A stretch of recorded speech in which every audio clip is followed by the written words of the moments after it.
The Trump administration in the case of Kilmar Abrego Garcia, who was mistakenly deported last month on one of the flights to a notorious prison in El Salvador. The court says steps must be taken to return him to the U.S., something the White House argues they don't have the jurisdiction to do. Scott McFarland has the story. Scott, good morning. Dana, good morning. It was a unanimous decision that Kilmar Abrego Garcia must be returned. The Supreme Court didn't set a deadline, but they ruled the Trump administration must facilitate getting him out of that Salvadoran prison and back to the U.S. Oh, the Insurrection Act is the fucking April 20th meme that's circulating online that Donald Trump is going to invoke the Insurrection Act of 1807 on 4/20/2025, followed by him declaring martial law. That's what you guys are saying, right? That's like, I think that's like the liberal QAnon, isn't it?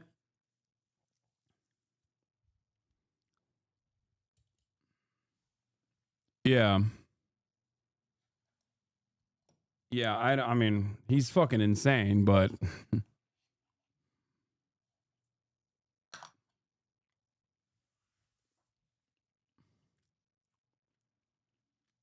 Seems a bit far-fetched.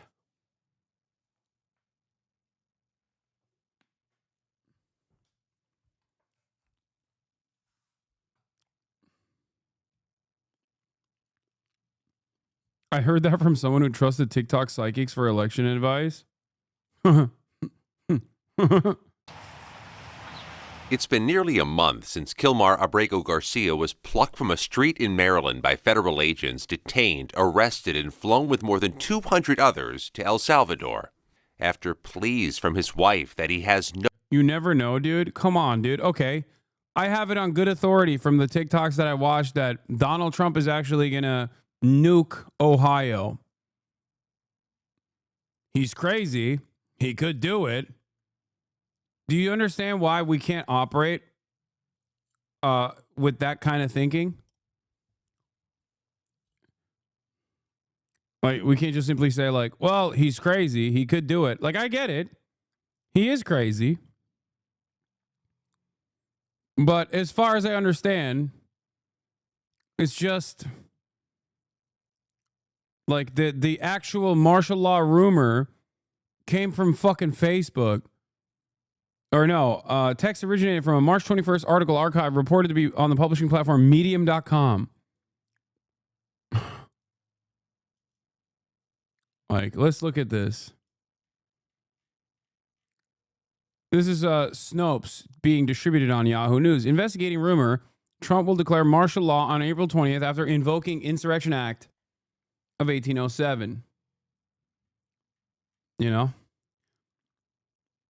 I can't do any commentary or criticism if my assessment on Donald Trump revolves around, well, he's crazy. You know what I mean? Like, there's no analysis else to be made. He's crazy. Anything and everything is on the table. Nothing is off the table. He's crazy.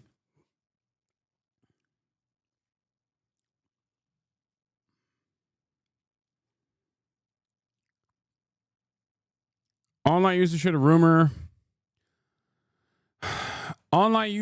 shared a rumor claiming U.S. President Donald Trump would invoke Insurrection Act of 1807 on April 20th, 2025, followed by him declaring martial law. The Insurrection Act grants U.S. President the power to deploy the military into states for civilian law enforcement. To share the rumor, users copied and pasted the text from the first archived in a series of articles written by Medium.com blogger only identified by the handle Aletheisthenes. The rumor partly pertained to a Trump executive order issued on January 20th, declaring a national emergency at the southern U.S. border. Part of that order requested Trump to receive a joint report from the Secretaries of Defense and Homeland Security within 90 days, or by April 20th, advising whether to invoke the Insurrection Act of 1807. The order did not explicitly mention the words martial law. While Aletheisthenes, the author of a series of articles featured at length on a wealth of data about Trump's past actions, as well as information about the Insurrection Act, this rumor existed more as a prediction than a provable claim. The DoD, Department of Homeland Security, and the White House did not yet respond to email requests for comment. A rumor that circulated online Okay, we already said that. One reader emails Snopes. I'm seeing many posts on Facebook that on April 20th, Trump will declare martial law. Another person referenced an executive order issued on January 20th, the first day of the Trump second term. Okay, yeah, this is it. I really wish there was a way to get this to the hands of every American before April 20th.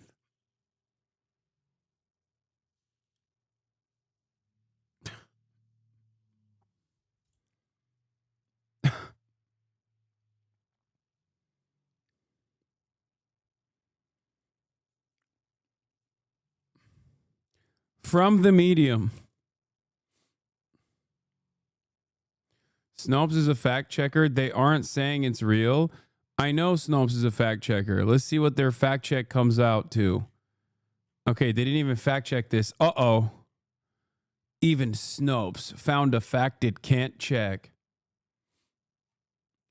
Like, I think his invoking of martial law, or not martial law, but the Insurrection Act of 1807 is potentially to claim that fentanyl is a matter of national emergency, and therefore, logistically, in order to implement deportations, they have to utilize the military. There's not enough agents in ICE. I suspect that the reason why they're doing this is so that they can use the military for either invading Mexico, but operate on U.S. soil to deport people, which is still insane. I just don't think that they're following false flag operations of otherwise peaceful protests, arrest of journalists and politicians, military takeovers of major U.S. cities, press censorship, closed borders, and postponed elections. The author ended the article. If we don't act before April 20th, then by April 23rd, it will already be too late. If this happens, libs will be eating you. I mean, I'll be in prison, so I don't give a fuck if liberals will say, I told you so. Because I'll be in fucking prison at that point. You know? Oh man, I can't believe liberals will be annoying to me in prison after the American military comes to my house and arrests me for being a fucking political dissident.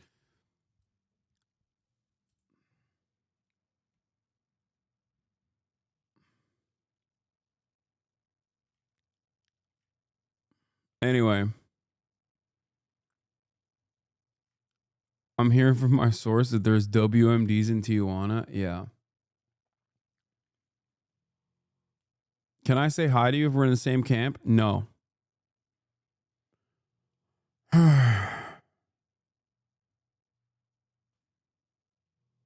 Yes, Medium is just a blog.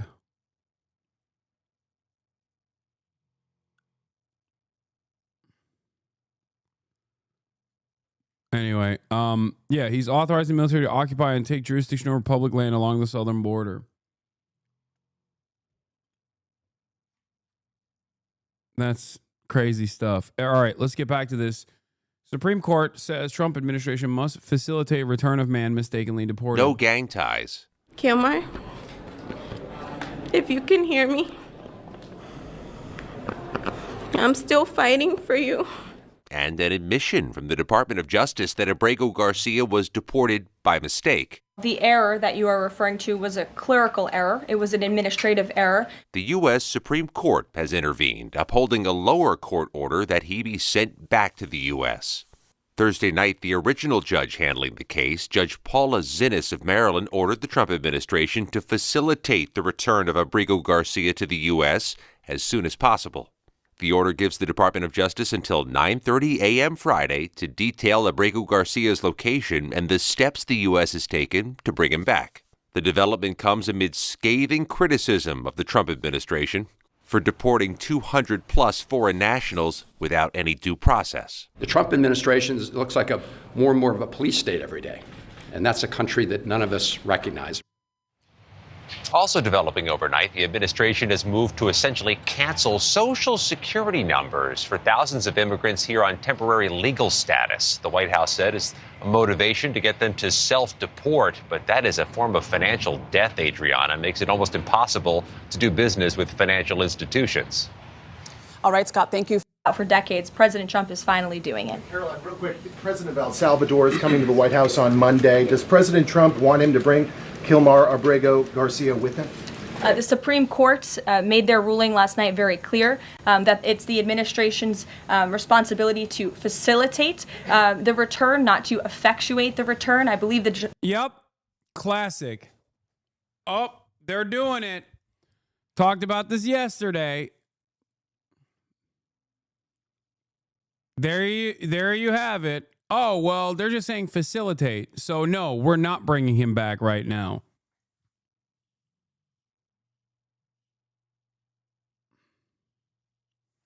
That is so psychotic. Oh, my God. Oh, my God. Yeah, we're facilitating. We're in the process of facilitation. You can't tell us what the timeline looks like. A lower court might, but then we'll kick the can back up to a higher court before we do that. Department of Justice just filed another brief in the lower court. I would defer you to that for any updates. But as you mentioned, President Bukele will be here at the White House on Monday to talk about the cooperation that is at an all-time high. And we very much appreciate President Bukele and El Salvador's cooperation and the repatriation of El Salvadorian gang members who the previous administration... We have an update on the case of the Maryland man wrongly deported to El Salvador. The administration admits it was a mistake to send this man, who is a lawful resident of the United States, married to a U.S. citizen, to El Salvador. Now a judge has decided the Trump administration must provide, quote, daily updates on its efforts to return Kilmar Abrego Garcia to the United States after he was sent to El Salvador because of what the administration calls, quote, an administrative error and what a court called Kafkaesque mistake. An attorney for Abrego Garcia appeared in court this afternoon. Here's what Abrego Garcia's lawyer said outside court while calling on the White House to abide by the Supreme Court's order to return his client. The government attorney did say that they intend to comply with the order and bring him back. That's the bare minimum. They should have done that already. They've had plenty of time between the Supreme Court's order early yesterday evening and now. He should be here in the United States. It's a 5-hour flight. But he's not. Let's bring in our Chief Justice correspondent, Pierre Thomas, in Greenbelt, Maryland. So, Pierre, you were there. Tell us what happened in court and what the judge's reaction to the government's position was. Completely unhinged shit happening at every facet of government right now, but especially when it comes to this stuff. Terry, I think the most notable thing about the hearing today was how frustrated the judge actually was. She had some basic questions for the government's attorney. Number one was, where is Mr. Abrego Garcia and what is his condition? And she was clearly flustered when the attorney for the government could not answer that question, Terry. He could not answer the question. She asked him another question about exactly what steps were being taken all these days after her initial order to bring Abrego Garcia back to the United States. The government's attorney did not have an answer for that. That is why the judge ended up in the position of taking the stand that every day until they get Mr. Abrego Garcia back to this country, she wants an update to answer the questions that she put before the government. She clearly has a sense that the government is not complying intentionally, and she's pushing them to give her the answers that she wants, Terry. Yeah, to pretty basic questions. Where is he? What's his condition? Under whose authority is?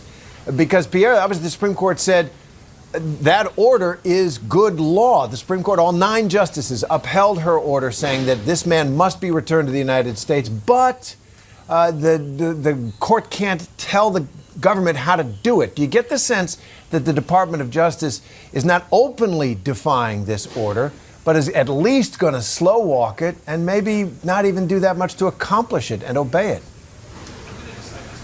Well, the question of whether they're slow walking it is an open one.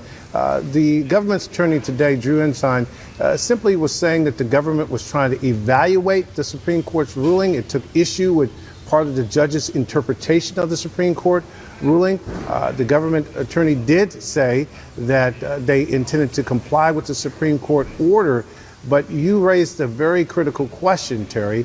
How quickly will that take place? And again, I can't emphasize enough the level of frustration we saw from the judge when she asked that basic question. Where is Mr. Abrego Garcia, and under what condition is he being held? Yeah, a federal judge, a lot of power there, and she's having trouble exercising it over the Trump administration. Pierre Thomas, thanks very much. Let's jump the map now to Maryland, where video to our monitors shows the moment ICE agents smashed a car window and took a 51-year-old mother into custody. CBS News Baltimore's Tara Lynch. Chances that Garcia's already dead. Please, can you stop? I don't like... Why does everybody do this? Shut the fuck up, okay? Stop. Stop saying that he's already dead, okay? What an insane, insane thing to say. Please.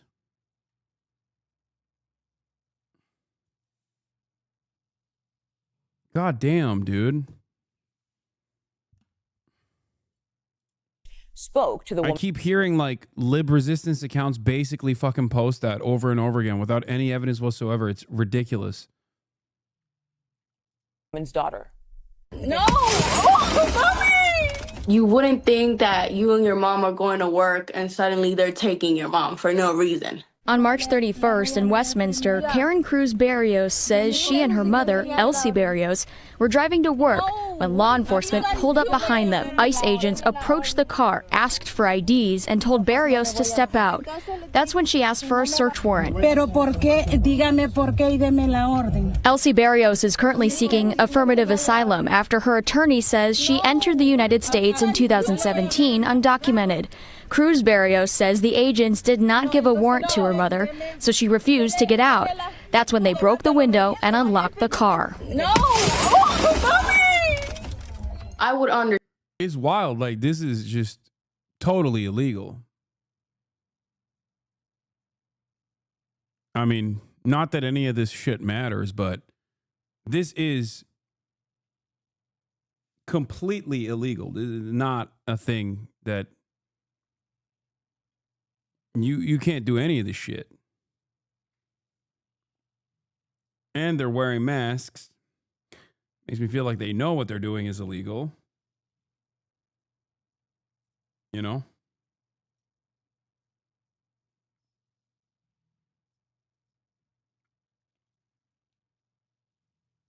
Gestapo.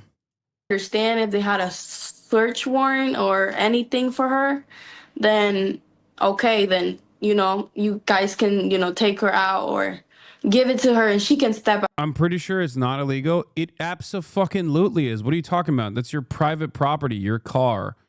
Just like your fucking house is your... They can't just do a warrantless search and seizure like this. What are you talking about?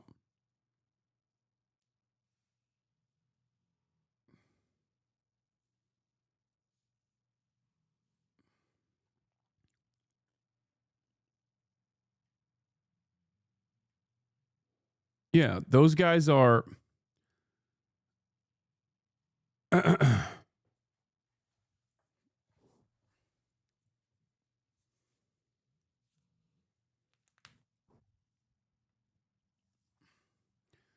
The only difference in this circumstance, the only problem here is that there are constitution-free zones, technically, anywhere within 100 miles of a port of entry, an airport, you know, a beach, waterways, is technically considered constitution-free zones, and therefore, although this is a warrantless search and seizure being enforced on a person who literally has a court date, ICE is allowed to operate without any sort of constitutional limitations. They did, though. Illegal immigrants don't have rights. Yes, they do, you fucking idiot. Of course they do. Everyone has rights. Undocumented and documented citizens and non-citizens alike have rights. The same rights that you do. The same rights that your shit stain of an existence has on U.S. soil, they also have. It's in the fucking Constitution.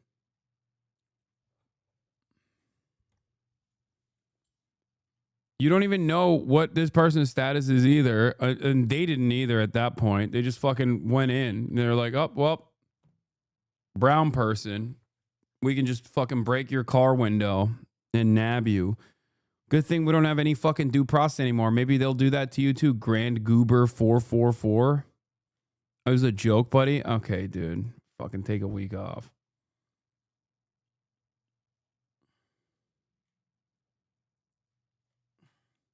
Not that legality matters. Clearly, it's not like legality has stopped any of these fucking assholes from behaving this way. Just straightforward Nazi shit, dude. Ay, ay, ay.